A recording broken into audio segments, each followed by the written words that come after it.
John is a U.S. Coast Guard hacker and CTF enthusiast. He's a U.S. Coast Guard Academy cyber team captain who led the team to winning placements in multiple competitions, both civilian and military. Personally, he develops training material in InfoSec challenges and briefs multiple VIPs on cybersecurity. He's also an instructor and curriculum author for Coast Guard course on Introduction to Linux with gamifying learning material and classroom activities. He's also an online YouTube personality to showcase programming tutorials, cybersecurity guides, and CTF video walkthroughs. So please put your hands together for John Hammond. Thank you.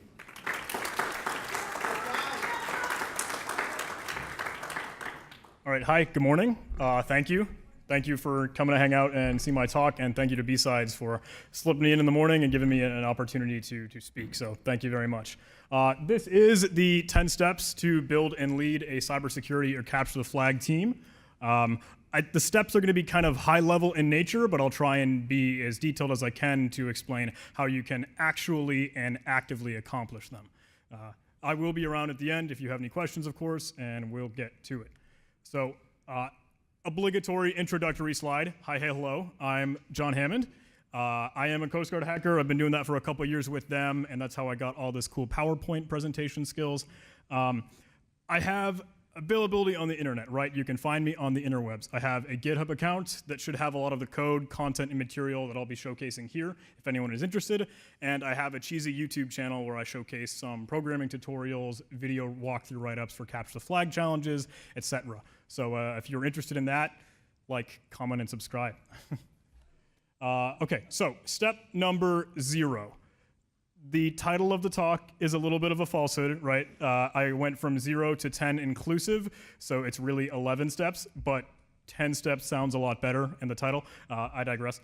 So this is step 0 because it is self-evident, right? It's kind of implied. If you want to build and train a cybersecurity or capture the flag team, you want them to have a network or a playground to really work in and practice in. So you want that both physically and digitally. For one thing, you want a physical space, a room, and infrastructure that encourages that creativity, that innovation, and just like kind of spawns the enthusiasm for that kind of work. And also digitally, right? You want it to have unfiltered internet access, because you're probably going to be looking at port ranges and computers that you may not want someone else's thumb on. And you want access to a lot of technology, right? So you've got Windows computers, of course, just as we're used to, and Linux machines, especially Linux machines. And you still want it to have that cool hacker-friendly vibe, right? So have a lot of toys in there, have a lot of gadgets, like security reference books and stuff like a Raspberry Pi or a Wi-Fi pineapple or rubber ducky. That's stuff that just fosters enthusiasm and excitement when someone's bored and just wants to jam. So this is a physical space that myself and my team occupied for a little bit, and I actually hate this.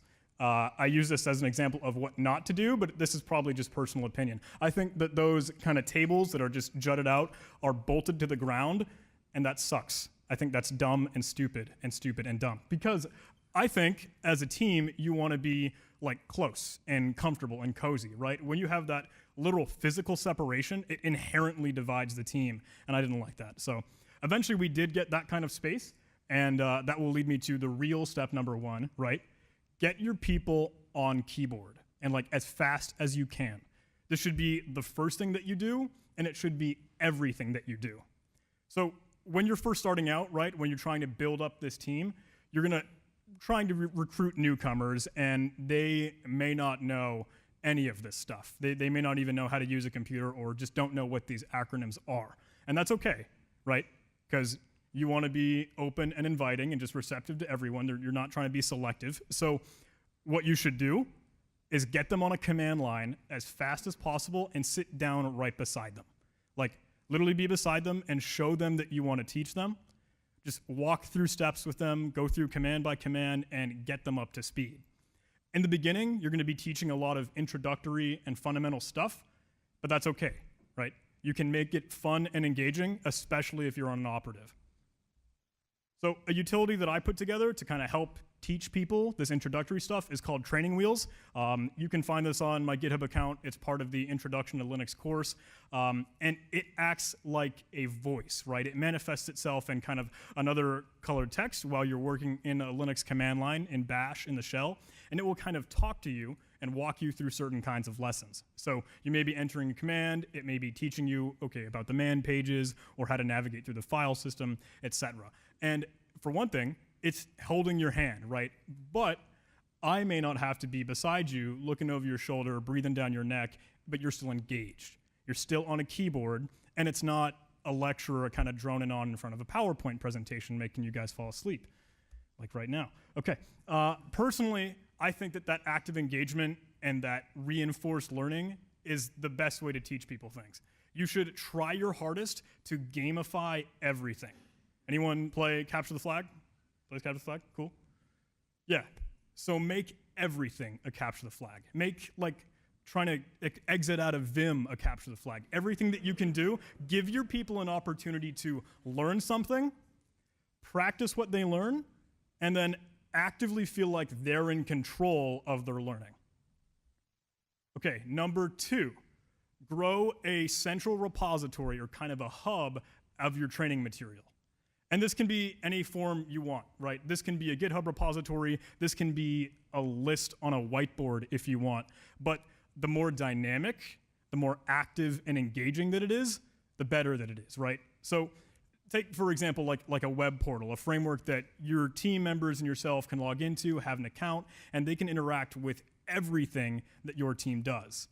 And that's exactly what I mean. You want it to be everything open and accessible so that every team member can contribute. Like new or old, veteran or newcomer, they can still add their own content and create their own material. So you as a leader, right, should want to develop challenges and make that training material, make them available to your people, and then make them want to do the exact same thing. Once someone breaks the glass ceiling and creates their own challenges, suddenly that excitement like spreads like wildfire. Because for one thing, they're going to want to show their friends their challenges and like broadcast it, right? And suddenly, other people are going to want to make challenges too. And I think that is like the secret to fostering group growth and development. Because now you've got this awesome feedback loop. For one thing, you train your people, and then suddenly your people train your people. And that's awesome. That's a win. That's wins all around. All right, step number 3, let your team members share their knowledge. Now that everyone's kind of educated and like learned up, right, give them the spotlight and let them teach. Offer opportunities to present tool cases, like present different tools, techniques, vulnerabilities, etc. So every Sunday, I would ping like our Slack channel, and that's a tangent, step number 3.5, have a Slack channel or like a Discord server or Mattermost thing to keep that communication with your team. Back to step 3. Ask them if they're willing to do a presentation or showcase some kind of demonstration. And originally this was meant for like an opportunity for veteran members to showcase what they've learned and prove their skill set and train the other members. But this stuff could be anything, right? Like it could be a theoretical presentation, it could be like very general topic oriented, or it could get in the weeds with like RSA cryptography or binary exploitation, or even like trying to code a blind SQL injection in Python. Cool stuff. Or it could be fun. It could be like a morale booster thing, like the Steam locative command in Linux, SL. So this brought a lot more life to our practices, right? And it helped spread the wealth. As one person grew and developed, they could share what they've learned and then help other people grow and develop just the same way.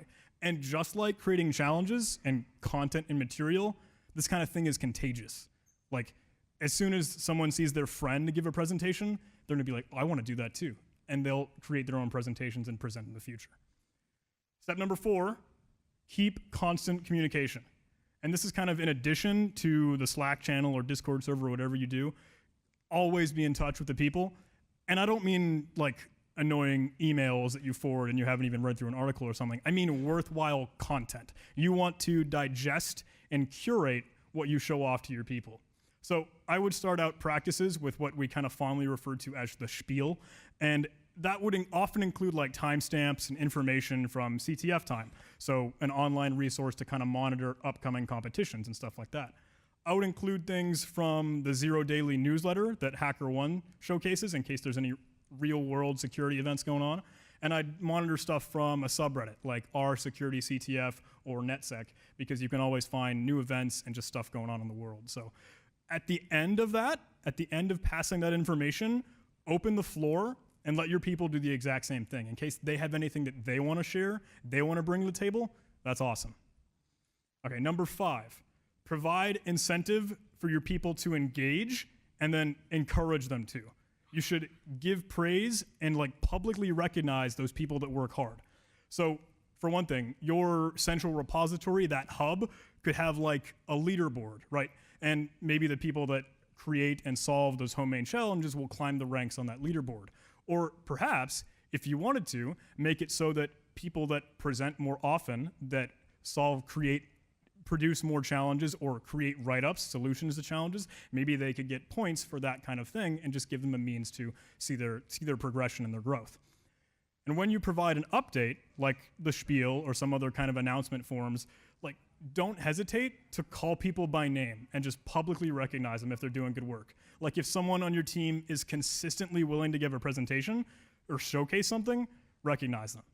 If someone like solves a crazy hard challenge in a recent competition that requires some uber elite cyber ninja skill, recognize them. If a few people work on one CTF with you and just a few members of your team, but not all of them, that's okay. But you can publicly recognize the people that do, and then the teammates that don't will be more likely to participate in the next competition. Number 6, constantly look out for new events. Your first prerogative and your priority should be training value. So do everything in your power to share experiences with other people. That normally means trying to send as many people as possible to as many things as possible. You're going to want to be thirsting for new events to go to. So lurk around on the internet and check the pulse for upcoming like competitions and capture the flag events. You want to stay on top of BSides conferences like this, know when the tickets go on sale, know if they have a capture the flag. BSides Delaware is next weekend. Anyone going to that? All right, it's a road trip. Yeah, I got you. Plan the availability to go to as many events as you can. Try to go to SANS training, attend Net Wars, go to CyberSecurity in Connecticut or competitions like MIT, CTF, Kaizen, Hack the Machine. The list goes on and on. Anything that you can get your hands on, push for it and fight for it. Step number 7, play CTFs, right? This is the big one. This is the most important step. Actively do it. Actively practice. Play CTFs and play so many CTFs that you gain some sort of weird association and like tribal knowledge for upcoming competitions. Like let's say you saw an event coming up and you know you've played that last year or previous year, and now you kind of have the know-how to tell your people and tell your teammates, oh yeah, that one is super duper hard, or oh man, that one's super easy. I think all of us should play because we're gonna get so much training value out of it. That's awesome. When a CTF is not online, play war games. Try Over the Wire, Smash the Stack, like Crypto Pals, Micro Corruption, Pwnable KR, Sans Holiday Hack. The list goes on and on. If a war game is just a little bit out of reach for some of your newcomers, that's okay. Because again, you can create your own custom content. You can be in control of that granular trajectory. What's difficult, what's easy, how do I handhold someone to learn something new? The best benefit of creating your own content is that the author or the developer of the challenge or whatever training material is in the same room with you, and you can always ask them, you can always ping them, and they can offer however many hints or as much guidance as they would like, and that's an awesome thing. A cool thing to do with that as well is hold your own like in-house capture the flag competitions. Like once you've built up a ton of material, a ton of training value, see if you can host your own in-house and local competition. Step number 8, read write-ups and write write-ups. Analyze your own efforts during a competition. When you and your team play a CTF, keep track of what you solved and what you didn't solve. Keep track of the category for the things that you didn't solve. Write write-ups for the challenges that you did solve, and read write-ups for the challenges that you didn't solve. So one of the best things lately is that write-ups aren't just a complete wall of text that makes your eyes glaze over. We have like YouTube video write-ups between Live Overflow, Ginville Coldwind, myself, IPSEC. There are plenty of people that are trying to make this content in other forms and in other medias. So totally jump into that. Once you solve a challenge or someone else on your team does and a couple other people don't get it, that's all right. Make a presentation. Share the knowledge. recreate the challenge in maybe like a distilled form in your own custom material that's, again, accessible from your central hub. So these things all kind of come together. That is how you improve. Tell your team in the daily update, in the spiel, or whatever the case may be, when write-ups are out and available for a recent competition, and then encourage them to go read through it. Just, it doesn't matter if it's like bathroom reading. As long as it happens, that's the way to improve. Step number 9, repeat. Do this over and over again. I think you probably noticed that a lot of these things aren't like a one and done. This isn't a one-time only step. This is an iterative thing, and that makes for like the heartbeat and the pulse of a growing team. Step number 10, and this is the final step, stretch your people. This is like the icing on the cake, because a lot of these steps, when you implement them, you inherently mark yourself as the leader. Like you become the dedicated example for what the team should be and everything that you want the group to grow into. But if you want to hit the next level, to keep the team growing after you have to stretch them, like drag them out of their comfort zone. So walk around during practice and just see if people are actively doing something. Are they participating? Are they learning new things? To make sure that everyone has something to do and something to work on. When a competition comes up that you know has quality content and a lot of training value, like hold your people to it and make sure that they actually play. Push them to say like 5 challenges or 10 challenges or 15 challenges. Like make sure they break that glass ceiling and then show them the people in the room that are succeeding, that are solving challenges, so they have someone to reach out to and grasp at when they need help or a little bit more guidance. One thing that we did during Easy CTF, because we wanted to improve each member individually, we had every person solve every challenge or everything that they could. It was a team competition, but you still want each individual person to learn so they would do as much as they could. If each player was playing alone, there was a team in the room, there's people around, and you can keep track of who's struggling, who should we keep bringing up to speed, and that's an awesome thing. What we did was we created like a Google Doc spreadsheet where each team member, each individual person would mark the challenges that they solve. And that would be a visual display, right? Who has done the most work, who can help on a specific challenge, and who needs a little bit more work. This way you have a sense of accountability, and I hate that word, I'm never gonna use it again. I think feedback is a much better word. You've got that internal feedback to have a person look at themselves and see, how do I measure up with people in my team, and how do I measure up with myself? Okay, so I lied to you. There isn't really a 10 steps way to build a cyber team. That was just a sneaky trick to get you to come to my talk. There's no book on how to improve people. And even if there were, no one would buy it because you're smarter than that. At least the ones of you that are still awake. There's no way to condense or encapsulate what should be done to keep people engaged, especially learning and growing within cybersecurity. But I think that we can at least figure out or get an idea that for each person, it requires like constant practice. It requires a platform and a framework to progress and measure their progression. And it also needs a means to feel good about their success, like when they are actively learning and doing something new. So the most important thing is to make sure your people are happy and keep them happy, keep them learning and really, really excited about this stuff, because this is cool stuff. Cool. That's it. Thank you. I know super short. I expected a 30-minute window, but do any of you guys have questions for me? Yes, sir. Do you have a step 0? So what I want to do is I want to actually get a capture flag started. Nice. I contacted the principal. Well, if you need to how do I get that? Right. Any thoughts on? Yeah. I went to high school at some point in my life, so I can probably offer some insight there. I think an awesome thing is to create posters, make flyers. If you need a spokesperson or if you need some individual that loves being on the keyboard, likes to do cybersecurity, computer programming, that kind of stuff, if you're just trying to seek out that individual, put up posters in the high school, track them down. And maybe if it's a casual email or just engage in homeroom or someone to ping the teachers with, that could be cool to find that individual to act as the spearhead. Does that answer your question? Yeah, partly. Yeah, but I currently have no association with it. Okay. Oh, jeez. You can. Yeah. Computer science teacher. Reach out to those that are deep in that scene. Yeah.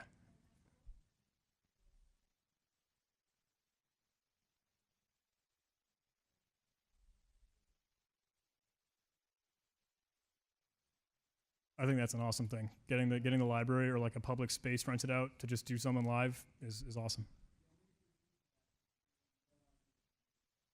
Okay, the suggestion was if you're trying to kind of start this ground up, like grassroots, get people engaged in a capture the flag or cybersecurity scene, do something local, like at a public library or some venue that is local to that town, and keep people growing and trying to get engaged that way, because you'll have that spot and those resources and infrastructure.